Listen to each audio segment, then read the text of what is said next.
बिस्मिल्लाहिर्रहमानिर्रहीम। व्यूवर्स, मैं हूं आपका टीचर मुhammadrazzaq और आप देख रहे हैं मेरा यूट्यूब चैनल Razzaq Genius। इससे पिछले लेक्चर में हमने alignment of images in web page in HTML सीखा था। तो आज मेरे इस लेक्चर का टॉपिक है इमेजेस एज हाइपरलिंक्स इन HTML। तो आज मैंने एक चेकलिस्ट बनाई है। इस चेकलिस्ट में दो ही पॉइंट हैं। एक है बॉर्डर एट्रीब्यूट कि हम अपनी पिक्चर का बॉर्डर कैसे लगा सकते हैं, और दूसरा जो कि आज के लेक्चर का मेरा टॉपिक है इमेजेस एज लिंक्स और हाइपरलिंक्स। इमेजेस को लिंक्स या हाइपरलिंक्स कैसे बना सकते हैं।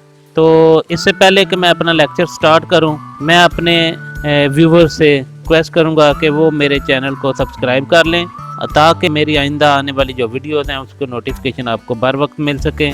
और जो वीडियो आपको पसंद आती है उसको आप लाइक करें और उसके ऊपर अपने कमेंट्स भी दें। आपके कमेंट्स दो तरह के हो सकते हैं। अगर आपको कोई चीज़ की समझ नहीं आई तो उसका क्वेश्चन आप पुट कर सकते हैं, और अगर चीज़ की समझ आई है तो आप उसकी अप्रिसिएशन के लिए कमेंट्स लिख सकते हैं। और व्यूवर्स, आप ये वीडियोस जो हैं वो अपने दोस्तों को भी शेयर करें, अपने बच्चों को ओपन करके दें ताकि वो देखें और जो HTML की बेसिक नॉलेज है उसको सीखें। वेब डेवलपमेंट जो है वो HTML की बेसिक नॉलेज से ही स्टार्ट होती है, तो लिहाजा बेसिक नॉलेज होगा तो वेब डेवलपमेंट आगे जो है वो बंदे को ज़्यादा से ज़्यादा अच्छे तरीके से आएगी। वैसे तो बड़े आप आज का नए सॉफ्टवेयर आ गए हैं जिनकी मदद से हम बेसिक नॉलेज के बगैर भी वेबसाइट बना लेते हैं, लेकिन जब वेबसाइट बना लेते हैं और उसकी वर्किंग समझ में ना आए तो फिर फ़ायदा क्या हुआ। तो ठीक है, हमें एडवांस सॉफ्टवेयर भी यूज करने चाहिए, लेकिन हमें जो बेसिक नॉलेज है वो भी हासिल करना चाहिए कि कैसे ये वेब डेवलपमेंट होती है, इसकी बेसिक क्या है, बेसिक कहाँ से स्टार्ट होती है, यानी कि HTML से। इसी के साथ मैं अपना लेक्चर स्टार्ट करता हूँ। स्टूडेंट्स, ये मेरा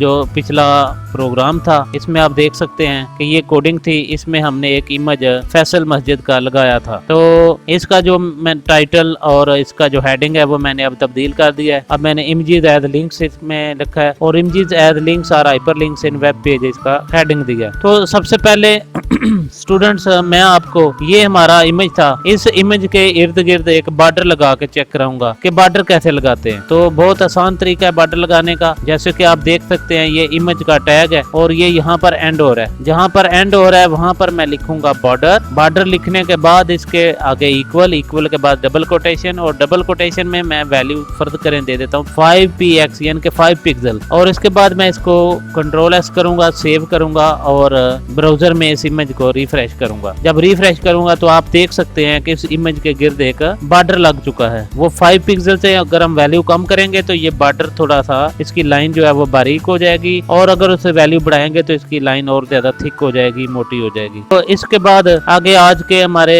जो लेक्चर का असल काम है, आज हम अपनी जो पिक्चर है जो हमने इम्बेड की हुई है वेब पेज के अंदर, उसको लिंक कैसे बना सकते हैं। तो लिंक बनाने का काम बहुत आसान है, आप इसको फॉलो करें, इंशाल्लाह आपको समझ आएगी। कि ये इमेज टैग के शुरू में हम एक टैग लगाएंगे, ए टैग यानी कि एंकर टैग, और इसके एंड पर इस एंकर टैग को हम क्लोज भी करेंगे, यानी कि angle bracket /a angle bracket close. ये लगाने के बाद ये जो शुरू में हमने एक टैग ए वाला लगाया है, इसके अंदर स्पेस देकर href का एट्रीब्यूट लिखेंगे। ये आपने पहले भी पढ़ा था। और href के अंदर हम कुछ भी लिख देते हैं। फर्ज करें यहाँ पर मैं शार्प डाल देता हूँ, यानी कि ये हैश का सिंबल डाल देता हूँ, और इसको मैं Ctrl+S करता हूँ और अपने इमेज को रिफ्रेश करता हूँ। जब रिफ्रेश करूंगा तो आप देख सकते हैं कि इसका जो बॉर्डर का कलर है वो ब्लू हो गया, यानी कि ये लिंक बन गया। और इसके बाद मैं इसको इस इमेज के ऊपर लेकर आऊंगा तो आप देख सकते हैं कि इस जो माउस है उसकी शक्ल तब्दील हो गई है, यानी कि हैंड की शक्ल बन गई है। और अगर मैं इसके ऊपर क्लिक करूं तो कुछ भी नहीं होगा, अभी फिलहाल कुछ भी नहीं होगा, क्योंकि हमने अपने कोड के अंदर href के आगे सिर्फ हैश सिंबल लिखा हुआ है, कुछ नहीं और लिखा। अगर मैं यहाँ पर गूगल की साइट का google.com लिख दूं और इसको मैं सेव करूं, सेव करने के बाद अपने जो ब्राउजर है उसको रिफ्रेश करूं तो अब आप देख सकते हैं कि ये जो इमेज है ये थोड़ा सा खुद ही रीसेट हो गया, यानी कि इसने 100% पर चला गया। मैं इसको थोड़ा सा और बढ़ा लूं ताकि आपको समझ आए। तो ये एक लिंक बन चुका है। अगर मैं इस लिंक के ऊपर क्लिक करूं तो ये देखिए गूगल की वेबसाइट ओपन हो गया, क्योंकि मैंने गूगल का लिंक लगाया था। इसको दोबारा हम यहाँ पर ले आते हैं, फिर एक दफा क्लिक करते हैं तो ये देखें गूगल का लिंक ओपन हो गया। अगर यहाँ पर मैं कोई और यानी कि लिंक कोई और लगा दूं, फर्ज करें मैं यहाँ पर वर्चुअल यूनिवर्सिटी का लिंक लगा देता हूँ, यानी कि www.vu.pk।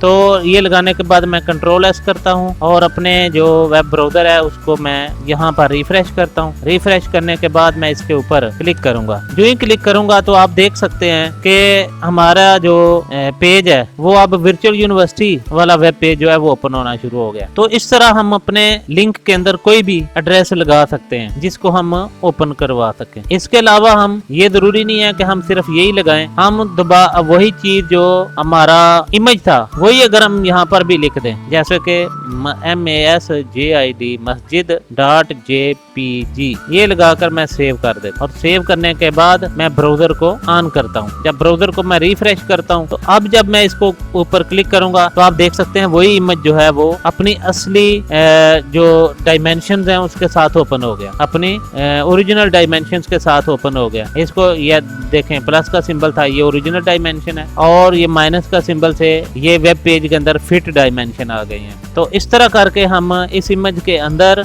इस इमेज को जो है वो हाइपर लिंक बना सकते हैं और हाइपर लिंक में हम कोई वेबसाइट का एड्रेस दे सकते हैं या कोई हम जो इमेज लगाया हुआ है उसी इमेज का पाथ दे सकते हैं कि कंप्यूटर के अंदर जहां पड़ा हुआ है। यहाँ मैंने पाथ में सिर्फ ये इमेज का नाम और एक्सटेंशन लिखा है, मैंने कोई यहाँ पर फोल्डर नहीं लिखा। अगर ये किसी फोल्डर में होता तो मैं पहले फोल्डर का नाम लिखता, फिर स्लैश और फिर फाइल का नाम लिखता या पिक का नाम लिखता। और अगर किसी और ड्राइव में है तो उसका पूरा पाथ यहाँ पर लिखता। पूरा पाथ लिखेंगे तो तब जाकर वो पिक्चर जो है वो एक्सेस होगी और ओपन होगी। तो स्टूडेंट्स, मैं उम्मीद करता हूँ कि आपको ये वीडियो पसंद आई होगी, आपको किसी इमेज को भी हाइपर लिंक बनाना आ गया होगा। बहुत आसान है हाइपर लिंक बनाना, आप इसकी प्रैक्टिस करें तो इंशाल्लाह प्रैक्टिस के साथ आपको भी समझ आ जाएगी और आप अपने वेब पेज में इमेज एम्बेड करके फिर उसको लिंक बना सकते हैं। एक दफा फिर मैं अपने व्यूवर से रिक्वेस्ट करता हूँ कि आप मेरे यूट्यूब चैनल को सब्सक्राइब कर लें और बेल के आइकन को जरूर सेलेक्ट कीजिएगा ताकि मेरी आइंदा आने वाली वीडियो के नोटिफिकेशन आपको बर वक्त मिले। और मेरे बहुत ही सादा ज़बान में रिकॉर्ड किए हुए जो लेक्चर हैं आपको मुझे उम्मीद है कि बहुत अच्छा गाइड करेंगे और आप ये सारी चीज़ें बड़ी आसानी से सीख सकेंगे। इसी के साथ इजाज़त चाहता हूँ।